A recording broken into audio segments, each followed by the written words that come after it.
Hey guys, today we're going to go through creating a new estimate inside of B2W Estimate. The first thing you're going to see when you open up the application is this screen here. I'm going to see my recent estimates as well as an option to create or open estimates. Let's go and start by just creating a new estimate. Hit new estimate. It'll launch a wizard. First thing I'm going to do is name this estimate. Let's call it test 1. Normally I would navigate to the correct folder. By default it's going to test. In your case, once you set it, it should go to your selected folder as well. I'm also going to add a customer here. In this case it's just going to be a test customer. I'll hit next. You can see quantity settings. These are defaulted to the top values. Do not mess with those. Those should be fine. Hit next. You're going to select your rate classes. You will be selecting for your pay classes the office that this work will be performed by. Same thing with equipment rates. In this case, I'm going to use standard for both. Material taxes are set here at this level. I'm going to say this job is at 8% sales tax.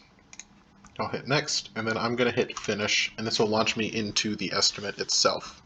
The first page you're going to see here is estimate information. This is all the high-level information that you're going to have appear on your work order form, generally across the estimate, and on proposals as well that are generated by the system. A few numbers here are automatically generated. You'll see I have an estimate number assigned to me automatically. Generally, that is what I'm going to want to copy for my bid number, with the exception being if your customer provides you a bid number that they want to see or a solicitation number that they want to see in the proposal, that's what you'll enter here. Otherwise, use the generated estimate number. Status, in this case, is going to be working because we are still working on it. Once you've bid it, you can select one of these other statuses. Bid bond, bid date, bid location, those should be fairly straightforward. Bid location is specifically where you're turning this in at. Project name is done, primary customer is done. The contact for that customer is going to be a mandatory field. In this case, I've already created contacts for this customer, so I'm going to select myself as the contact. If I didn't have myself, I could say, let's say we want to send this to Ken. When I hit enter on that, it's going to ask for more information about him. I can fill that out, and if I click add to resources, Ken is going to show up on future versions of this. He will appear on this list if I had filled that out and clicked that add to resources button. Architect and engineer, this is just a secondary contact if you need to add those people to it. Project location is the physical place where this project is happening. Again, this will appear on a work order form that you can give to your crews so they know where they're going. LD, start date, completion date, all this fairly straightforward. Estimate type is going to be this drop down. Select the field which is most applicable. And that should be good. We'll go ahead and go over to our item listing page. Item listing, this is where you're actually listing out the pay items for the job. I'm going to add a few items. You can see up here in this top bar, I'm in costing, and then I'm going to use add items to open up my database and select some items to bring into this bid. I'm going to choose mobilization and general maintenance. I'll add those in. The other option you see up here is new item. If something doesn't exist inside of the database, you can always create a new item. Hit new item. It's going to ask you to answer a few questions. Item number, description, let's call this cleanup. I'm going to give it a unit of measure. In this case, let's go 1 lump sum. This will be us cleaning up after the job is done. I'm going to hit add. That's going to show up here as well. Now, once these are imported, even if they come in from the database, we can change all these descriptions and numberings to match whatever best reflects what we're doing here. In this case, I'm going to change the number of mob to 1, general maintenance to 2, and I'm going to say this is not just general maintenance, this is actually change to ties. Now, I have a bid quantity to adjust. For cleanup and mobilization, they came in automatically. For change ties, or what was general maintenance, I'm asked for hours. I'm going to say this is going to take me about 5 hours to do. I'll put 5 hours there. Once this is all filled out, and all of it, I mean, you just change descriptions to match what you want. You can change the numbers to how you want them to sequence in the job. Change your bid quantities and units of measure to accurately reflect what you're bidding. We'll go to this next tab, which is estimate detail. This is going to break out each of those items and show us the costs inside. I'm going to start here with mobilization. You can see I already have a crew inside of it, as well as this plug number for equipment mobilization. If I expand out the crew, you'll see what that consists of. And you'll see currently I'm showing 0 hours for each of those guys. What I need to do is set the production rate, or really set the hours that this crew is going to work. So I'll double click here. I'm just going to launch this. I have a box that says production rate. We can fill this out in one of two ways: either set the total days that this crew is going to be working, or the production rate of that crew in lump sums per day. In this case, I think it's easiest to say they're going to be working half a day. I'll put in 0.5, and you'll see I now show total days, half a day, and it adds some hours to the job. If I go back to mobilization, expand this out, you can see I have 5 hours on each of those guys.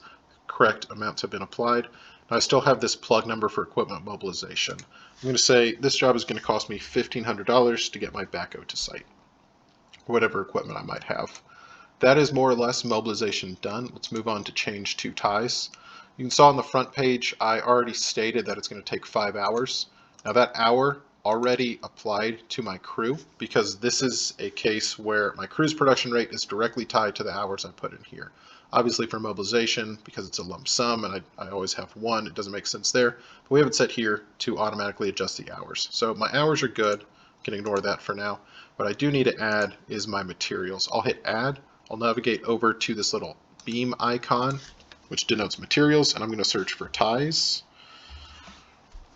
I have quite a few to choose from here. I'm going to scroll down until it looks like something that makes sense. I'm going to use 7-inch 80/20 ties. I'll add those. If I look back here, you can see that material came in. The quantity of each asked for, I'm going to say I have 2 of those. Those came in at 84. I'm going to agree with that price and not change it, though if you did have something to change it to, let's say they're actually 85, you can change that there. Change ties is now done. I show the crew working, I show the materials needed. Let's go on to cleanup. Cleanup is the item we made, so no resources exist in here yet. I know I'm going to use the same crew that I used for other items here, so I'm going to add that now. Down here at the bottom, hit add. Navigate here to the orange guy this time. This is my crew templates. And I'm going to choose my maintenance 5-man crew. Add them to the job. Once again, they came in with no production rate assigned. So I'm going to click into this box and I'm going to show how long they're going to be working. In this case, let's say this is only going to take them a quarter of a day. Back to cleanup. You can look now. I show 2.5 hours for each of my guys, as well as the backhoe and crew truck that is along with them. We'll say that is good to go. Now, we imported these pay items. What we didn't do, but came in automatically, is these indirect items. The automatic indirect items we have at this point are superintendent. You'll see I have 0 hours shown for them, which is correct. I'm going to say this is a job where I do not need a superintendent paid for on site, but I do have small tools and services and drinking water coming in automatically. To go over this real quick and how you would adjust it if you need to, this number and the total cost up here is created by basically charging $2 per man hour on the job. So it's looking at the total man hours I have on the job and saying for each one of those, I'm going to add $2 of STS. Likewise, for drinking water, I'm looking at the total man hours and I'm adding a quarter per man hour, so $15.63 across the job for drinking water and ice. Other indirect items can be set up in a similar manner. That's the ones we have for now. That is the estimate more or less completed from a costing perspective. Let's move into pricing. If I click on bid pricing strategy, you can see I have a couple determining values here. For us, really the only thing we're going to care about is profit. I'm going to come in here and you see total price is currently set to be 20% above my cost. So I'm making 20% margin on this job. Shows me my calculated amount and the profit that comes out from that.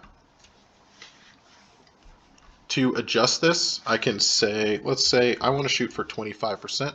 I'll hit there now, and that makes appropriate adjustments here. Next step in the process is to go to distribution strategy. This is not something we need to worry about for now. We'll go into detail on it later, but generally this is how costs, or rather markups, apply across a job. By default, they're going to be proportional. We're going to leave that as a case for now. I'm going to move on to item pricing. We have a lot of red here. That's meaning I have profit that has not been adequately assigned inside the job. To fix that, essentially all I need to do is hit this button here, auto distribute. Again, the top bar I have costing selected and I have access to this auto distribute button. I'll click that and that is going to distribute my profit across all my bid items. You can see now I show profit here. All my red numbers went away. I'm looking good. All right, so on this line down here, we can see all of our bid items that we created. We see the total profit on each of those. We also see the unit bid price. This is generally the last step you need for now. At this point, you have all your profit built in, you have your markup, you have your total line item price for each item. We can go to a summary and we can kind of see a little more detail how this is all broken out. Nice little chart gives me a breakout of the percentage of each of these items. You can see this is primarily a labor job. We have a little bit of materials, a little bit of equipment. I can go to the bid form next, and I can generate a bid form. I'll hit print, fax, email bid form. I'm going to hit preview. It's going to show me really the same information I just saw, just formatted a little bit differently. You can see this is the customer information that I had up front, my contact information, project name, the location if I had put it in, bid number, bid date, all that good stuff, and my line item pricing.